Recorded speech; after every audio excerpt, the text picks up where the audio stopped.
I'm not happy, complained Gordon. Your firebox is out of order. No wonder after all that coal you had yesterday. Hard work brings good appetite, snapped Gordon.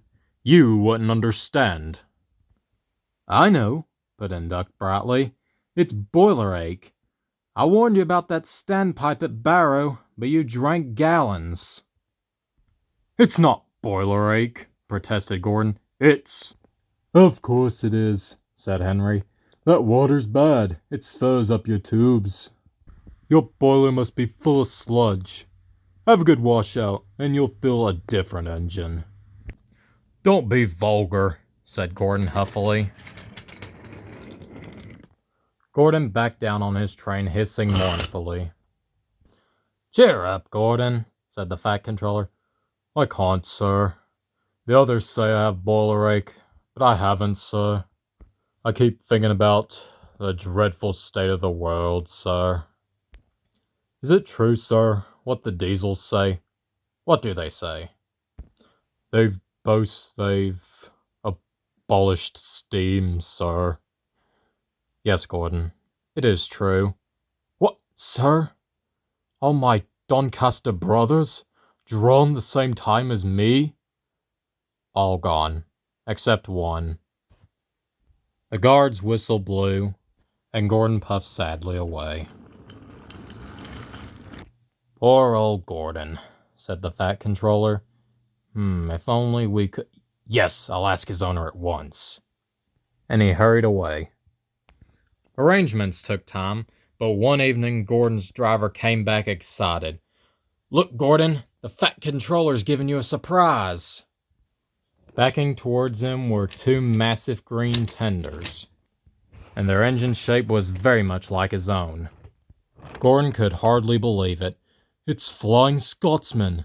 The Fat Controller has brought him to see me. Oh, thank you, sir.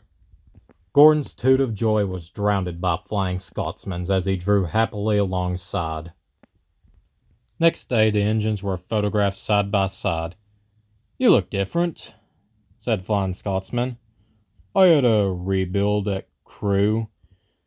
They didn't do a proper Doncaster job, but it serves. I had a rebuild too and looked hideous, but my owner said I was an extra special engine and gave me back my proper shape. Is that why you have two tenders being special? No.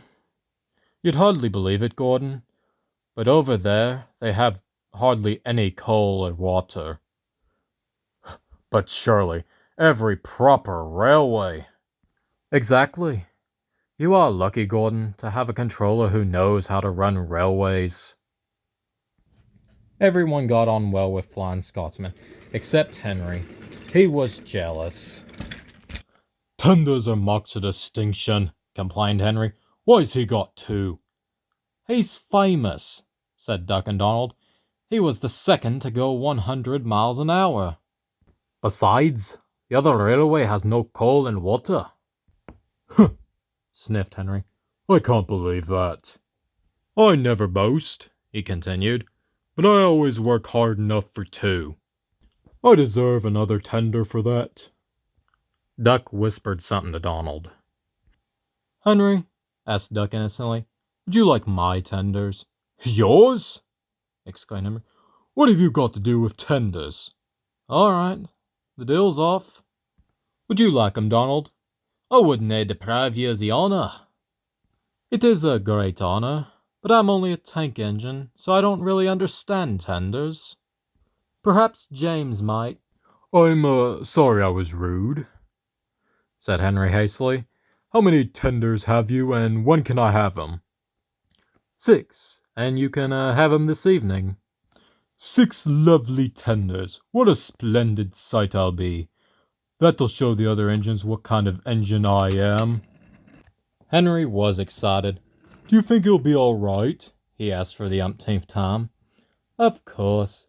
Just go where I told you, and they'll be ready. Meanwhile, word had gotten around, and the others waited till they could get a view. Henry was cheered when he came, though he wasn't a splendid sight. He had 6 tenders, true, but they were very old and filled with boiler sludge. "Have a good washout, Henry," called a voice. "That's right, you'll fill a different engine now." Henry wasn't sure, but he thought the voice was Gordon's.